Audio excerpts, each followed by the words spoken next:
जो लोग कहते हैं कि पूरे जीवन में सच्ची भक्ति की लेकिन अंत समय में भगवान का नाम नहीं निकला, इसलिए मोक्ष नहीं मिला, क्या ये सत्य है? क्योंकि वास्तविकता तो यह है कि मोक्ष तो जीते जी ही प्राप्त हो जाता है। जब आत्मा परमात्मा में विलीन हो जाती है और साधक शिव शक्ति स्वरूप आत्मा बन जाता है, तब उसकी मुक्ति और मोक्ष उसी क्षण पूर्ण हो जाते हैं। तो फिर लोग ये क्यों कहते हैं कि मृत्यु के समय गलती से भगवान का नाम न निकले तो मोक्ष नहीं मिलता? मुक्ति और मोक्ष कोई केवल मरने के समय मिलने वाला सर्टिफिकेट नहीं है, बल्कि जीवन के बीचों बीच ही वह घटित हो सकता है, जब आत्मा अपने अहंकार, वासना, मोह, माया और शरीर की सीमाओं से ऊपर उठकर परमात्मा में लीन हो जाती है।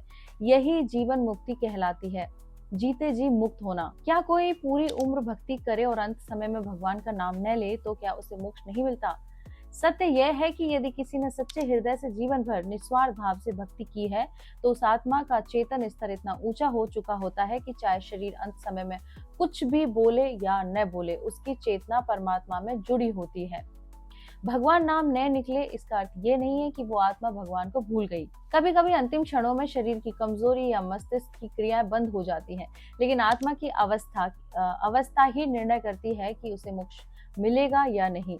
श्री कृष्ण गीता में भी कहा है, यम यम वापि स्मरण भावम त्यज्यन्ते कलेवरम तम तमेवेति कौन्तेय सदा तद्वा भवावितः। मनुष्य जिस भाव में अंत समय शरीर त्याग करता है, वह उसी भाव को प्राप्त होता है, लेकिन सदा तद्वा भावित का अर्थ है जीवन भर उसी भाव में रमा रहे। तो अंत समय में चाहे नाम निकले या न निकले, वो भाव ही मोक्ष दिलाता। अगर जीवात्मा पहले ही शिव शक्ति स्वरूप बन जाए तो क्या वह तभी मुक्त नहीं हो जाती? हाँ, बिल्कुल। जिस दिन आपकी आत्मा मैं और तू के भेद से मुक्त होकर शिव और शक्ति का स्वरूप बन जाती है, उसी दिन उसकी मुक्ति सुनिश्चित हो जाती है, मतलब मुक्ति हो जाती है। ऐसा साधक फिर मृत्यु से नहीं डरता, ऐसा साधक कर्मों से नहीं बनता, ऐसा साधक भव सागर से पार हो जाता है और वही है मुक्त जी। इसीलिए मोक्ष कोई डेथ टिकट नहीं, वह तो अवेयरनेस है। तो लोग ऐसा क्यों कहते हैं कि मरते समय भगवान का नाम नहीं लिया तो मोक्ष नहीं मिला? इसका कारण है अज्ञानवश लोग केवल बाहरी संकेत देखते हैं, आत्मा की अवस्था को नहीं। समाज में धारणा फैली है कि केवल अंत समय की क्रिया ही सब तय करती है, लेकिन ये अधूरा ज्ञान है। भगवान का नाम अंत समय में स्मरण आना भी कृपा का संकेत है, लेकिन जीवन भर की साधना अधिक महत्वपूर्ण होती है, क्योंकि भगवान है वो ये नहीं देखते कि तुमने जीवन भर इतना अच्छा किया और लास्ट में कुछ नहीं किया तो वो कुछ भी नहीं करेंगे। नहीं, विवेक से काम लेंगे और विवेक से सोचेंगे तो समझ में आएगा। सच्चे भाव से जीवन भर ईश्वर भक्ति, सेवा, ध्यान और आत्म विकास करने वाला व्यक्ति अंत में कुछ बोले या ना बोले, उसे मोक्ष निश्चित मिलता है। मृत्यु से पहले मैं कौन हूँ का उत्तर जिसने पा लिया वही सच्चा मुक्त आत्मा है। मृत्यु के समय केवल नाम लेने से नहीं, परमात्मा के भाव में लीन होने से मोक्ष प्राप्त होता है। अगर कोई व्यक्ति जीवन भर पाप करता रहा हो लेकिन अंत समय में भगवान का नाम ले ले या उसके पास रुद्राक्ष या तुलसी की माला हो, तो क्या उसे मुक्ति या मोक्ष मिल जाती है, या फिर उसे फिर से जन्म लेना पड़ता है ताकि अगले जन्म में वह अच्छी भक्ति करके मोक्ष की ओर बढ़ सके? इसका सत्य क्या है? अगर कोई पापी व्यक्ति जीवन भर बुरा करता रहा लेकिन अंत समय में भगवान का नाम ले, उसके पास रुद्राक्ष, तुलसी माला या कोई संत संगति हो, तो क्या उसे भी मोक्ष या अगला श्रेष्ठ जन्म मिलता है? हाँ, अंत समय में भाव से भगवान का स्मरण अगर सच्चे पश्चाताप और समर्पण से होता है तो वह आत्मा को अगला मौका जरूर मिलता है। चाहे वो इस जन्म में मोक्ष न पाए, लेकिन उसे अगला जन्म आध्यात्मिक प्रगति के लिए मिलता है। ये सीधी मुक्ति सदगति नहीं, परंतु उत्कृष्ट पुनर्जन्म सुगति की और मार्ग। शास्त्र में आधारित है। अजात शत्रु जैसे राजाओं की कथा पापों के बाद से उन्नति हुई। शास्त्रों में ऐसे कई उदाहरण हैं जहां पापी व्यक्ति अंत में भगवान का शरणागत बनकर नया मोक्ष प्राप्त करता है। जैसे वृत्तासुर राक्षस ने अंतिम समय में भगवान का नाम लिया, वह विष्णु धाम को गया। गजेंद्र मोक्ष की कथा भी है। हाथी ने अंतिम क्षणों में भगवान विष्णु का नाम लिया और उसे भी मोक्ष मिला। लेकिन इन सब में एक बात समान थी, अंत समय का नाम डर से नहीं, भाव और समर्पण से लिया गया। भगवान का नाम अंत समय में लेना अगर भाव पूर्वक हो तो उसका प्रभाव अवश्य होता है। अगर वो व्यक्ति सच्चे हृदय से पश्चाताप सहित समर्पण भाव से भगवान को पुकारे, तो भले उसने जीवन में बहुत पाप किए हों, लेकिन भगवान उसकी आत्मा को निम्न गति से बचाकर उसे एक और अवसर देती है। ये अवसर होता है अगला जन्म, जिसमें वह साधक बन सके। तुलसी और रुद्राक्ष का प्रभाव। तुलसी दल और तुलसी माला को मृत्यु शैया पर, गरुड़ पुराण के अनुसार मृत्यु के बाद यमदूत उस आत्मा को नहीं छू सकते, लेकिन यह तभी कार्य करता है जब आत्मा के भीतर थोड़ा भी श्रद्धा और भावना रही हो। रुद्राक्ष भगवान शिव के आंसुओं से उत्पन्न हुआ है। जो रुद्राक्ष धारण करता है उसका मन संयमित होता है और मृत्यु के समय वह शिवमय भाव को प्राप्त करता है। लेकिन याद रखें, ये सब एक प्रवेश द्वार है, पूर्ण मोक्ष नहीं। यदि पाप कर्म बहुत अधिक है तो आत्मा को पुनर्जन्म मिल सकता है, लेकिन वह अब अधिक भक्ति मार्ग पर चलेगी।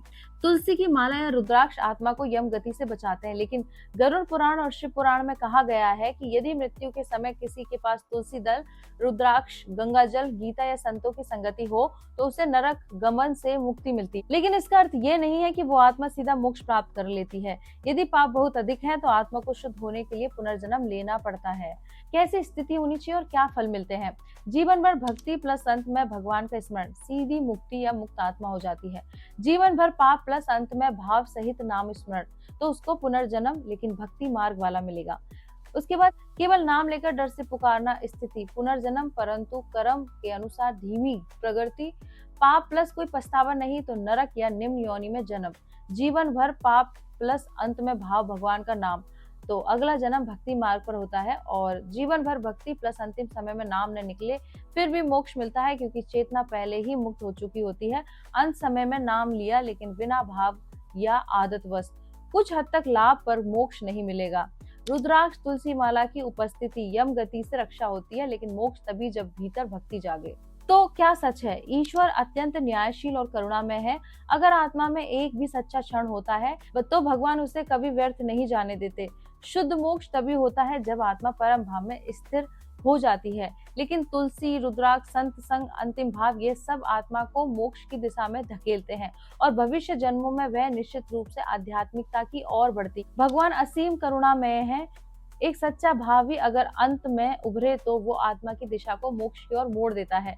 लेकिन मोक्ष प्राप्त करने के लिए चेतना की पूर्ण निर्मलता और परमात्मा में लय आवश्यक है। सो बात यह है कि अंत समय में सच्चे भाव से लिया गया भगवान का नाम या रुद्राक्ष, तुलसी जैसे पवित्र तत्वों की उपस्थिति आत्मा को निम्न योनि से बचाकर आध्यात्मिक उन्नति का अवसर देती। लेकिन अगर नाम केवल डर, आदत या दिखावे में लिया गया है और जीवन भर कोई भक्ति या पछतावा नहीं, तो सिर्फ माला या नाम से मोक्ष नहीं मिलता। तो अगर कोई आत्मा शिव शक्ति स्वरूप बन चुकी है, परमात्मा में लीन हो चुकी, तो इस धरती पर दूसरों को जगाकर मुक्त करने आई हो, तो क्या वो अपने माता पिता, भाई बहन, पति, परिवार की मुक्ति दिला सकती है? या फिर क्या हर किसी को केवल अपने ही कर्मों के अनुसार ही जन्म और मोक्ष मिलता है? दोनों सत्य है, लेकिन इनका सिस्टम अलग अलग है। पहला सत्य यह है कि हर आत्मा अपने कर्मों की उत्तरदायी होती है।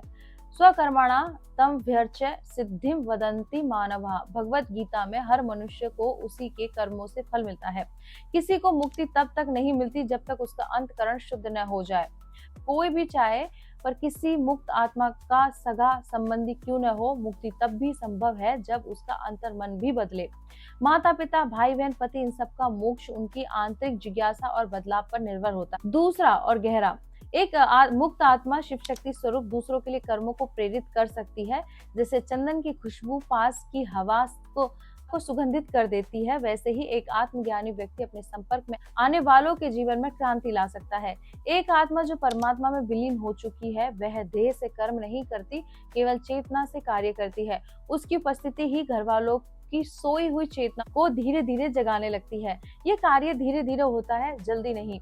कभी कभी यह परिवर्तन इस जन्म में नहीं, अगली पीढ़ी में भी होता है। तो अगली पीढ़ी का वेट मत करो और अभी से जाग जाओ और भगवान की भक्ति करो और शुद्ध भक्ति करके आत्मा को पाके परमात्मा में विलीन हो जाओ। और मुक्ति नहीं तो कम से कम यदि अगला जन्म मिले तो उसको साकार करो। और मेरे साथ बोलो, ओम नमः पार्वती पते हर हर महादेव शिव शंभो।